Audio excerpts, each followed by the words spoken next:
Bonjour à tous, très content de vous accueillir aujourd'hui, j'espère que vous allez très bien. Alors, on se retrouve, je pensais plus sincèrement faire de vidéos sur Obi-Wan. Pour ceux qui suivent la chaîne, vous savez que j'ai eu pas mal de soucis avec la série, j'ai pas vraiment accroché. Certaines choses étaient très bien, mais beaucoup de défauts pour moi.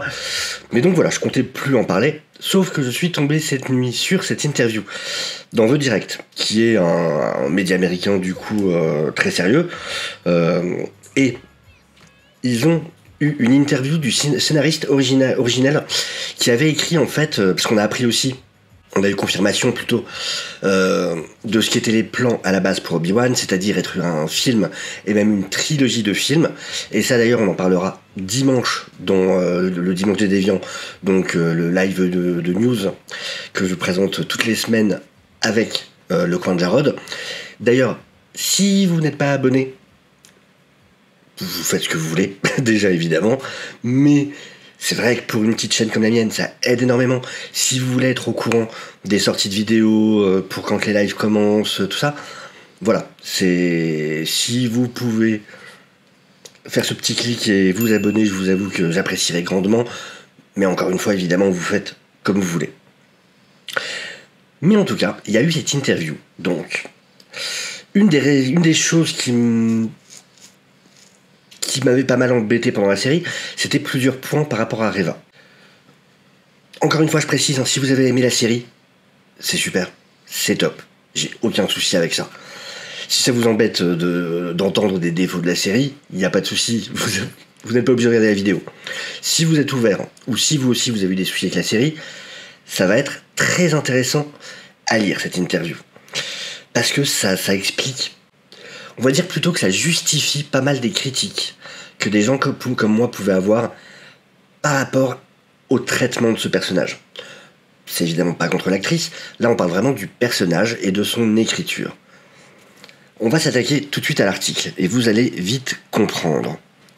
Et d'ailleurs je dédicace cette vidéo à Miko et à David Actuciné parce que ça va leur parler, et ouais, ils vont comprendre pas mal de choses aussi, de la même manière que moi je les ai comprises en lisant cette interview. Alors, on nous dit donc qu'Obi-Wan Kenobi nous a introduit aux fans plusieurs nouveaux visages durant cette série de 6 épisodes, le plus important d'entre eux étant du coup le personnage interprété par Moses Ingram, Reva, la 3e sœur.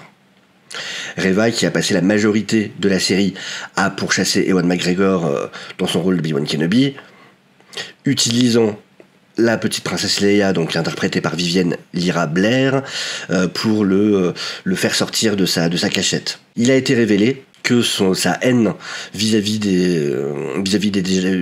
du Jedi Master avait pris son origine pendant l'Ordre 66, quand elle était une youngling, une padawan. Le dernier épisode a vu Reva, on a pu voir Reva du coup choper Luke Skywalker, mais du coup l'inquisitrice a juste retourné le garçon dans les bras d'Owen et de Beru, et a dit à Obi-Wan qu'elle ne voulait pas se transformer en Vador. L'histoire de Reva dans Obi-Wan Kenobi est restée ouverte, a été laissée ouverte. Mais ça n'était pas toujours le cas. Des détails du plot, donc forcément avec plein de spoilers, il y avait eu des rumeurs sur des détails du script avant le dernier épisode du show, qui disait que à la base le destin de Reva avait été changé pour pouvoir faire suivre une saison 2, parce qu'il y avait eu des changements de plan qui voulaient faire une saison 2 et que du coup ils avaient changé ce qui était prévu au départ. Maintenant, un des scénaristes sur le projet vient de révéler qu'est-ce que le plan était initialement. Et vous allez voir, il y a des réponses à pas mal de choses. On va voir comme un scénariste qui se soucie de ce qu'il écrit avait prévu les choses au départ. Et le problème, c'est que derrière ça, ils ont fait des changements, mais sans réfléchir à toutes les conséquences de ces changements, ce qui a provoqué beaucoup des problèmes. On va voir ça. Alors, dans une interview exclusive avec The Direct, avec Nathan Johnson du Direct, le scénariste d'Obi-Wan Kenobi, Stuart Beattie. Alors Stuart Beattie, il faut comprendre, ça a été celui vraiment qui a créé tout le concept. À la base, il bossait lui sur le film Il est parti quand, après l'échec de Solo, Obi-Wan, du coup, Lucasfilm a annulé tous les projets de films, de spin-off en tout cas, et du coup lui est parti.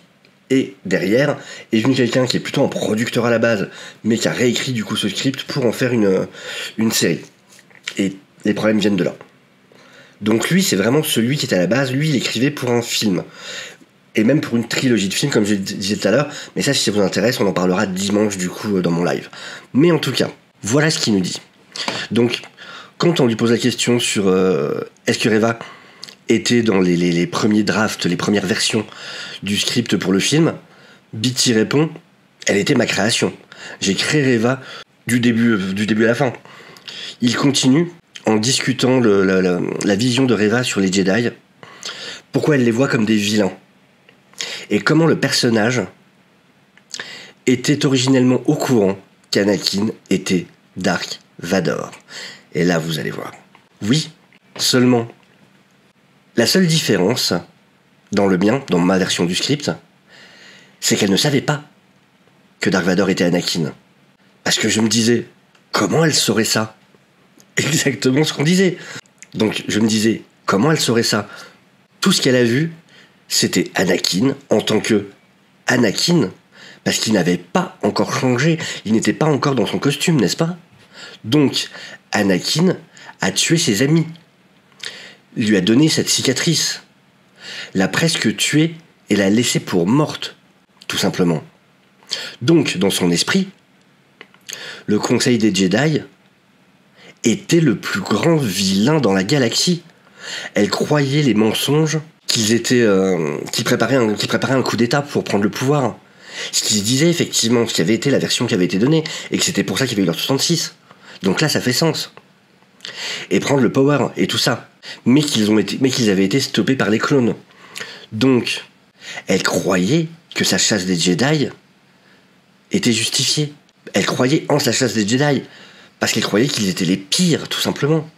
Et ça fait vachement plus sens.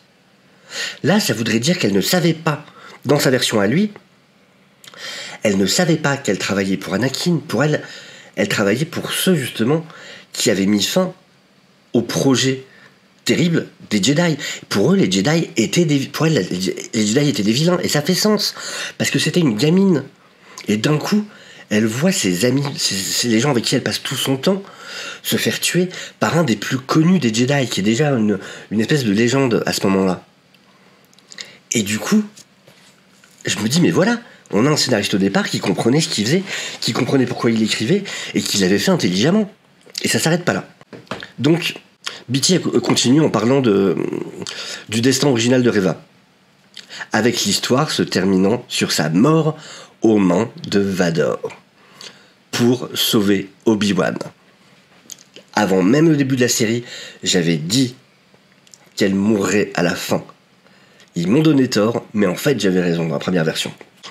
Et dans la version, du coup, que je trouve vachement mieux. Et il dit, parce que je me suis rendu compte, comment saurait-elle que cette chose dans un costume métallique, que tout le monde appelle Darth Vader, était le type qui l'avait tué, ou qui avait essayé de la tuer. Donc c'était Obi-Wan qui lui faisait découvrir ce secret. Et cette révélation, parce qu'Obi-Wan le sait, lui. Et ça explique aussi ce truc de, mais comment il a jamais entendu parler Darth Vader ? Parce qu'il sait que c'est le nom le nom Sith d'Anakin Vador. Il le sait par les enregistrements qu'il a vus à la fin de la prélogie, qu'il a vu quand il était avec Yoda. Et il voit, et il entend Palpatine l'appeler comme ça. Donc il le sait.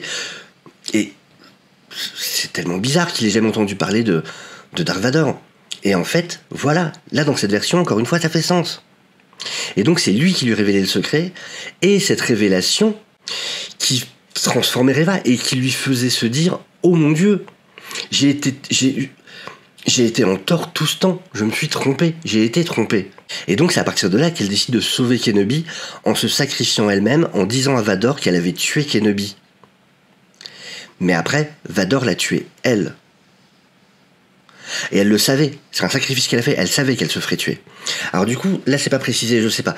Est-ce qu'il la tue parce qu'il pense qu'elle lui ment ? Mais du coup il semblerait pas vu la suite. Donc il semblerait qu'il la tue parce que c'était pas à elle de tuer Kenobi. que c'était quelque chose qui se réservait pour lui. Je pense que c'est plutôt ça. Et encore une fois, pareil, ça fait hyper sens du coup. Et ce qui est super intéressant, donc, en quelque sorte, ça complétait son arc à elle. Et donc voilà, il dit, il y avait ce truc de ses démons personnels, de chasser Kenobi, mais dans sa version, c'est très différent. Et ça s'arrête pas là. Beatty mentionne aussi que même s'il trouvait que la troisième sœur avait un rôle vital à jouer dans l'histoire, il savait qu'elle devait mourir. Oui, tuée par Vador à la fin. Oui, je voulais cette histoire. Je voulais son histoire. Je voulais que son histoire se finisse. Je voulais Reva. Je voulais que Reva joue un rôle dans l'histoire de Kenobi et Vador. Qui était essentiellement qu'à la fin, elle était celle qui permettait à Vador, en lui disant qu'elle avait tué Obi-Wan Kenobi, vous savez, elle mettait fin à son obsession, à l'obsession de Vador pour Kenobi. Parce que du coup, lui, à partir de ce moment-là, aurait cru qu'il avait été tué. Ce qui explique vachement mieux que ce qu'on a eu là, avec cette histoire de... Déjà, ils se seraient pas battus tous les deux à la fin. Donc, il n'y aurait pas eu ce truc d'Obi-Wan qui laisse Vador en vie et donc provoque encore plus tout ce qui se passe après dans la galaxie. On évite ce problème-là. Et du coup, là, en plus, c'est pas juste Palpatine qui lui dit « Oh, machin ». Alors que là, il y a plein d'éléments. Il sait pertinemment que Obi-Wan s'est déplacé pour Leia. Il est au courant de ça. Il sait qu'Obi-Wan s'est déplacé, a été jusqu'à infiltrer la base des Inquisiteurs pour sauver cette gamine. Donc, il sait que Organa, le sénateur, est en lien direct avec un Jedi. Et je m'en fiche qu'il lâche prise un peu avec Obi-Wan ou machin. Il sait qu'Organa est en lien direct avec un Jedi échappé. Comment Organa peut plus tard être un des fondateurs de la Résistance? Comment il n'est pas surveillé? Comment, 10 minutes après ce qui se passe, il n'y a pas des vaisseaux de l'Empire qui débarquent chez Organa? Ça n'a aucun sens. Les Inquisiteurs, leur rôle, c'est de chasser les Jedi. Là, il y a Obi-Wan, dont on sait maintenant qu'il est vivant. Et ils savent qu'il a un lien direct avec Organa. Les Inquisiteurs devraient directement débarquer chez Organa. Ça ne va pas du tout, cette histoire. Normalement, c'est ça, la fin de la série. C'est Organa est foutu. Il est foutu. Direct. Là, tout fait sens. Ok, Obi-Wan est censé être mort. Il n'y a plus cette inquiétude-là. C'est... Le scénariste a aussi confirmé que dans les plans originaux d'Obi-Wan Kenobi, il n'y avait pas les autres Inquisiteurs. Juste Reva. Et pareil, ils servent à rien. Et c'est pour ça, du coup, quand Inquisiteur, on le chasse dès le début, les autres, c'est des pots de fleurs, ils servent à que dalle, on les voit rien faire qui fait avancer le scénario, mais rien du tout. Ils n'ont aucun intérêt dans la série. Bah, c'est parce qu'ils n'y étaient pas, et que les mecs les ont rajoutés, mais ils n'avaient pas le talent pour en faire quelque chose. Et donc, tous les points, c'est ça. Toutes les choses qui ont été ajoutées, celui qui les a rajoutées ne s'est pas dit « Qu'est-ce que ça change à mon histoire ?» Il a juste fait « Je vais mettre ça en plus, puis je vais modifier ça. » Mais les conséquences des changements, parce que forcément, ça change plein de choses. Ben non, il est passé complètement à côté. Et donc, il dit « Donc, aucun des plans n'incluait les Inquisiteurs. » Je savais que je voulais Dark Vador, évidemment, comme le grand méchant de l'histoire. Je le voyais comme un antagoniste qui allait plus être dans un contre un tout au long du show, contre Obi-Wan Kenobi. Donc Reva était un peu le résultat de ça. Je savais que j'avais besoin de ce personnage. Je trouve ça fou. Ça montre, voilà, les critiques qu'on avait sur Obi-Wan, sur les problèmes de scénario, bah voilà d'où ça vient. C'est qu'il y avait un bon scénar à la base, en tout cas qui prend en compte ces éléments qui nous ont dérangés, et qu'un type derrière est passé. Alors, si quand vous regardez une série, vous faites pas gaffe au scénar, vous vous en fichez de la logique de machin, pas de problème, c'est votre façon de faire. N'en veuillez pas à ceux qui en ont quelque chose à faire. C'est juste ça. De la même manière que moi, je vous en veux pas. Et moi, le scénar, la logique et des choses comme ça, que ça fasse sens, que j'ai pas l'impression que chaque personnage ait besoin d'être plus débile que je suis à côté de lui pour que l'histoire fonctionne, oui, j'en ai besoin. C'est comme ça. Et là, ça montre, voilà où est l'erreur. C'est qu'ils ont changé des éléments sur ce qu'était le script à la base, mais qu'à aucun moment, ils se sont posé les questions de qu'est-ce que ça change dans mon histoire de changer cet élément. À aucun moment. C'est juste, je change ça, point. Je change ça, point. Oui, mais ça change d'autres choses du coup. Et ça, ils ont pas fait ce travail. Bon, après, il y a une partie qui nous intéresse moins pour le coup. Mais ce qui est intéressant, par exemple, aussi, je trouve, cette partie où il dit on était toujours face au fait qu'Obi-Wan ne pouvait pas tuer Dark Vador. Donc, il avait besoin de pouvoir défaire quelqu'un, de pouvoir vaincre quelqu'un. Et donc, Reva était ma tentative à lui donner quelqu'un à vaincre ou quelqu'un à sauver. Parce qu'il n'allait pas sauver Dark Vador. Évidemment, on le sait, vu qu'il faut que les 4, 5, 6 aient pu arriver. L'histoire de Dark Vador, de toute façon, va finir dans un bas, va mal finir. On le sait, parce qu'il y a le 4, 5, 6 après. Donc, je voulais sauver quelqu'un, avoir une note positive. Et c'est pourquoi j'ai créé Reva. Et je reviens un peu sur une partie en avant, parce que je crois que je l'ai pas lu cette partie-là, et elle est importante. Ça aussi. Où il dit, vous savez, elle avait fait terminer donc elle avait mis fin à l'obsession qu'avait Vador sur Kenobi. Elle a proclamé que c'était fini, que c'était fait. Donc c'était son rôle à jouer. Et alors ça, c'est important. Pareil, parce qu'il y a des gens qui parlent de rédemption à la fin. Mais elle n'a pas de rédemption. Déjà, est-ce qu'il y a une rédemption possible pour tout ce qu'elle a fait, tous les gens qu'elle a tués? Mais c'est juste à la fin où à un moment elle dit non, lui je vais pas le tuer. Mais ça rattrape pas toutes les morts qu'elle a fait avant. Ça rattrape pas le fait qu'elle était hyper motivée à couper des mains, à faire ceci, cela. Enfin, non. Déjà dans la série, de par la manière dont c'était fait, c'était beaucoup moins justifié que dans cette version-là, où là je peux comprendre parce qu'elle avait une vision des Jedi comme des êtres diaboliques. Donc déjà ça s'explique beaucoup mieux sa façon de réagir. Et du coup, même là il dit, et elle avait fait tellement de choses terribles. Je sentais qu'elle devait mourir. Vous ne pouvez pas vous racheter de tellement de mauvaises actions. Donc voilà, dans sa version à lui, il y avait aussi ce truc-là de non, enfin, là c'est quoi? On va la suivre quoi? En mode vivre sa vie? Mais normalement elle devrait payer pour tout ce qu'elle a fait. Il n'y a pas de rédemption. Là, il n'y a pas de rédemption. Elle n'a pas payé pour ses crimes. Elle a juste dit à un moment, ah bah tiens non, je vais pas tuer ce gamin. Ah bah super, c'est le minimum. C'est ce qu'on attend de tout le monde en fait, de pas tuer un gamin. C'est pas une rédemption ça. C'est juste, ah ouais non, je fais de la merde. Donc, et lui c'était ça, c'était justement ce truc de, tu peux pas rattraper ce que t'as fait. C'est comme si, alors bon, on va pas parler de la qualité de ce film, mais c'est comme si dans le 9, Ben Skywalker avait survécu. Qu'est-ce que tu fais après? Vous imaginez la fin du film? Genre, il sort avec Rey, il vient avec un gâteau, il y a une fête pour la victoire. Ah non, c'est bon, c'est mon +1. Ouais, c'est bon, je vous ai fait un cake, regardez, maintenant on est copains tous ensemble. Non mais Loulou, t'as détruit des planètes en fait, ça va juste pas être possible. Donc évidemment qu'il allait mourir. Et de la même manière que là, Reva devait mourir, devait faire une action qui montre qu'elle avait compris et qu'elle était prête à se sacrifier pour le plus grand bien du reste. Mais tu pouvais pas la laisser en vie comme ils le font là, sans qu'elle croupisse dans une cellule ou se fasse exécuter par quelqu'un. Enfin, c'est juste pas possible.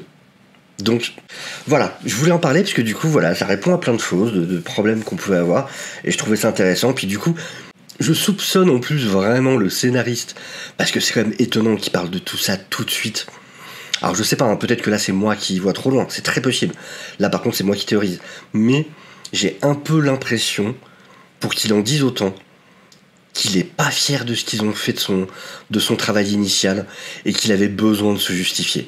Je le ressens vachement comme ça, cette interview quand même. J'ai peut-être tort, mais je ressens vraiment cette interview comme un... Non mais c'est pas de ma faute, hein. C'est pas moi.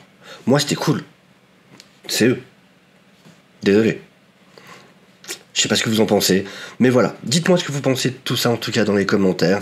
Donnez-moi votre avis, ça m'intéresse. Et je vous souhaite une excellente journée. N'hésitez pas à liker la vidéo si vous l'avez appréciée. N'hésitez pas à vous abonner encore une fois. Voilà, ça aide énormément bien évidemment. Et je vous dis à très bientôt. Au revoir.